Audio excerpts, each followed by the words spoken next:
Aston Villa have won only 1 out of their last 6 games. Now, Manchester United just have to beat Crystal Palace on Sunday. Then we will go third on the Premier League table.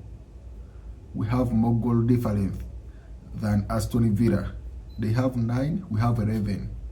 We will be on the same points with them. I don't think Aston Villa will finish in top 4 or top 5 this season. They will have to play Europa.